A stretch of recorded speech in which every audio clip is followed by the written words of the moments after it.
Hey friends, Ellen here.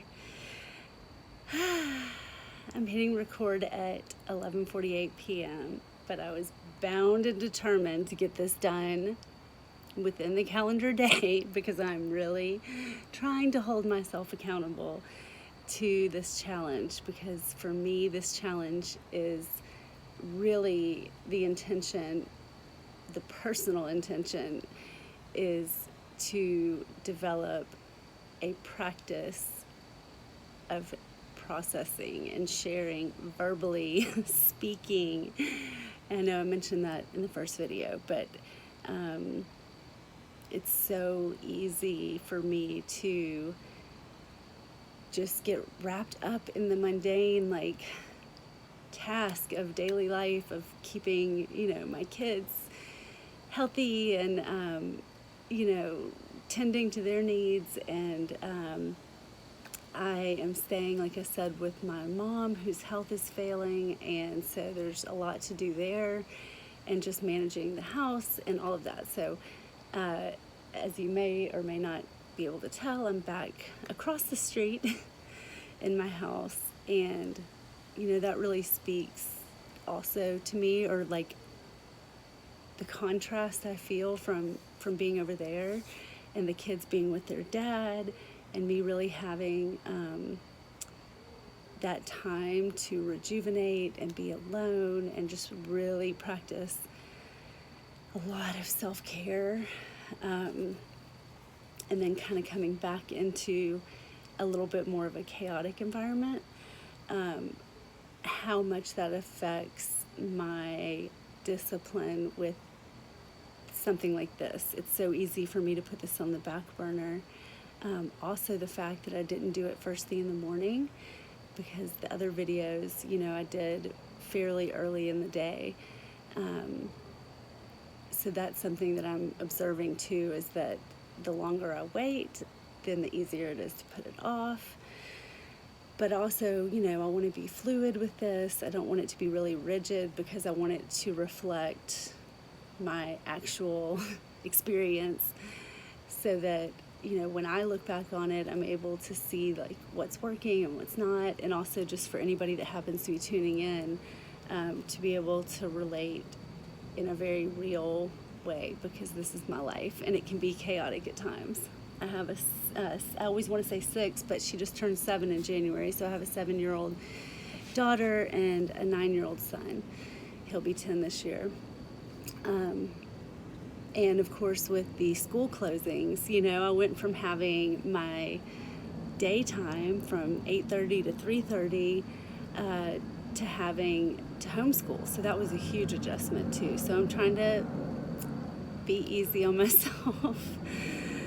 I don't know how many of you are moms or dads, but that was a big surprise. We found out actually at school pickup on the Friday when spring break was starting anyway. And the school started with just saying, okay, it's going to be an extra week past spring break. And then, of course, as the days progressed and I don't even know, as the sort of ripple effect across the country of the shutdowns happened, it was just a lot to adjust to all at once. But anyway, so I actually just planned on really not talking about much, and just saying that this was going to be for the sake of consistency, more than me pulling out my notebook or doing anything like that. But yeah, so yesterday the word was kind of bask, and tonight the word that came to me was savor. I'm internally, at least, even though my environment hasn't changed that much, I'm feeling this really sweet spot of just savoring where I am in the journey, being appreciative for how far I've come, in terms of healing and growth, because for a long time, and maybe you guys can relate to this, it just felt like this urgency, this frantic, what else do I need to heal? What else do I need to release? What else do I need to dig up from my past? Like, just this very, I guess that would be more of like the yang or like masculine, like, I'm gonna take on this journey, you know. I do have a lot of fire in my chart, and I have a, you know, my ascending sign is Gemini, it's air, but just very like, let's go, let's go, let's go. And really the only thing that I can attribute to this level of shift is really just coming to a place finally where I just said, God, despite my best efforts, like, I clearly have zero control over this process. Zero. Like, every time I think that I have it figured out, or that I know what the plan is, or that I know like how it's all gonna go, I tend to love playing cosmic detective and like following the clues and figuring it out and all that. But I finally just said, you know what, like,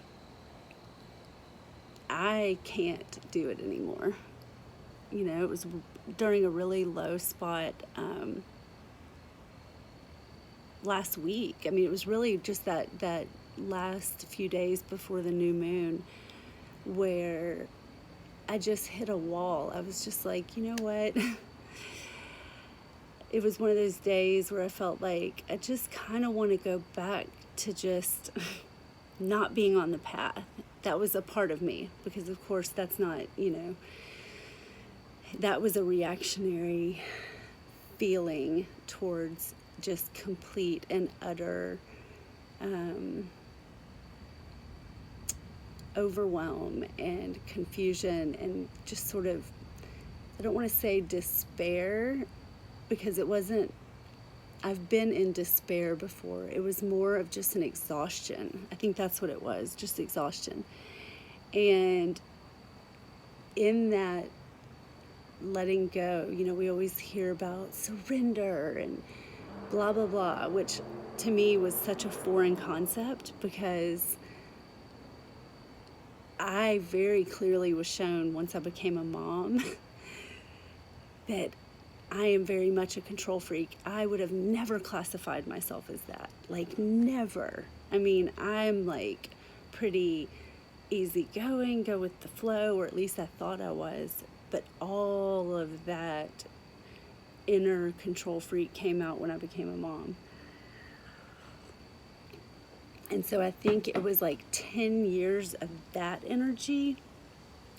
And then since 2016 of this, all of that energy being focused on like this feeling of frantic, I must figure out my mission. I must heal these repetitive patterns. I must do this, you know, all of these like very militant, like inner parts coming out of me that just out of sheer exhaustion, I literally just said, God, you're gonna have to do this for me for a while, because if you want me on this path, if I really do have a mission, if I really do have a purpose for being in this chaos, you're gonna have to enter in here and take the wheel. Because I basically, I'm over it. And I guess, you know, that is when the grace, it just flooded in. It was just like almost a sense of, well, it's about time. Why have you been trying to control everything? Like, you know about cycles, you know about what's going on in your transits, in your chart, you know about, you know, like the divine timing of things and how things your whole life have always worked out. And this is sort of me with me internally. And the past few days, I don't want to say like, oh, blissful and la la la. I have just felt very much in my own bubble of love. just a warm, maybe it's that like divine mother energy coming in too, of just like,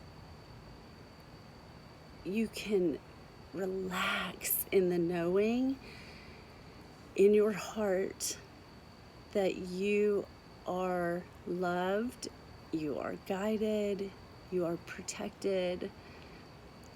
You can trust your intuition, you can trust your guidance, and just a profound sense of peace and grace that has permeated my being the last few days. And with that has brought this renewed sense of excitement and curiosity of the mystery of it all, and like more of just like, wow, like where will this feeling take me? Because now I know where the frantic, urgent energy, I've run that course all the way. I'm stubborn as hell. And that course got me, well, I don't want to say it got me nowhere, because see, that's the thing too. I think I'm just really appreciating all of it. Just all of it, it's like realizing,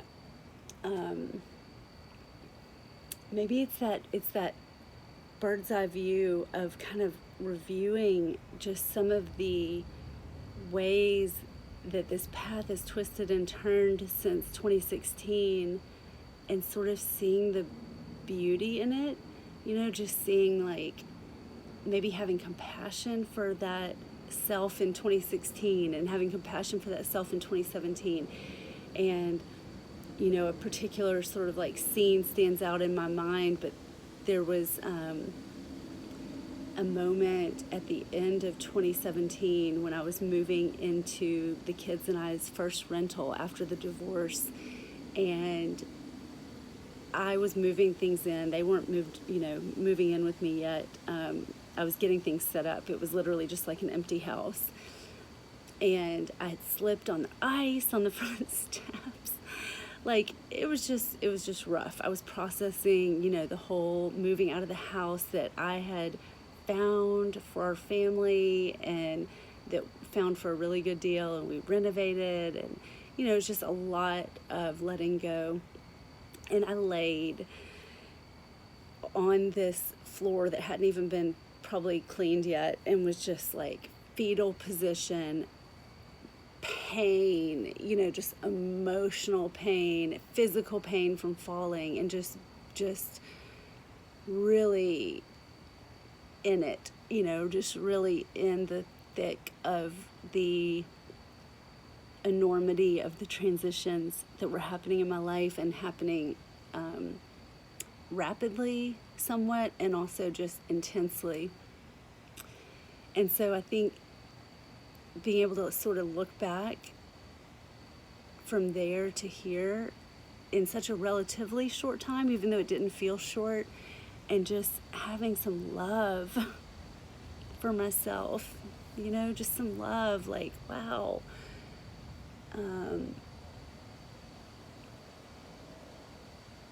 Yeah, it's nice. It's really nice. So I guess with that, this has been 14 minutes. Wow, I really didn't think it would go that long. I guess with that, I would just like to say to anybody that comes across this at any time, now or in the future, no matter what part of the journey you're in, because I by no means think that this state is necessarily permanent. I know that there'll be more ups and downs, because that's just the nature of life.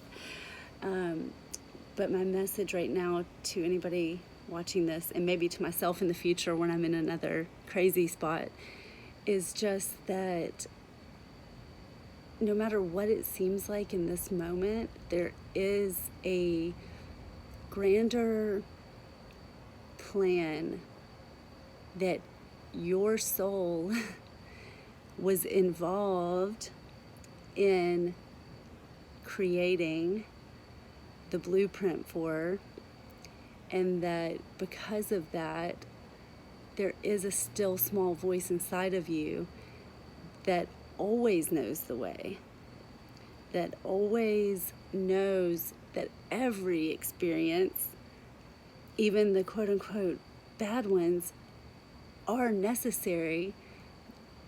And, you know, with those quote unquote bad ones, it's probably because that's one of the core things that you're here to learn, and it's something you're not wanting to look at. So like those repeating situations that seem to be, you know, bubbling up, just know that like it is there for a reason, and that self-compassion and forgiveness and patience, like patience with self, is huge.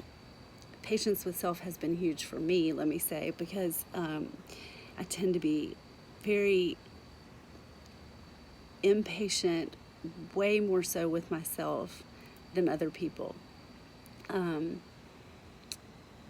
You know, like just a very harsh inner critic that wants to say like, you knew better, why did you do that again, you know, that kind of crap. So the message is, love yourself, love your journey, love every tear and every laugh and every belief that you know, grasp onto only to find out 2 weeks later that it doesn't resonate anymore. Or every, you know, friend or teacher you come across who really, you know, you may decide, oh, this person is going to be in my life forever, and it turns out that the purpose of that interaction was not meant to be permanent, and it was meant to teach you something very specific and then to be, you know, released. And just knowing that all of it is perfect for you and for your journey, and that it's all good. It's all good. And just keep going. Stay the course. I love you guys so much. Mwah. See you tomorrow.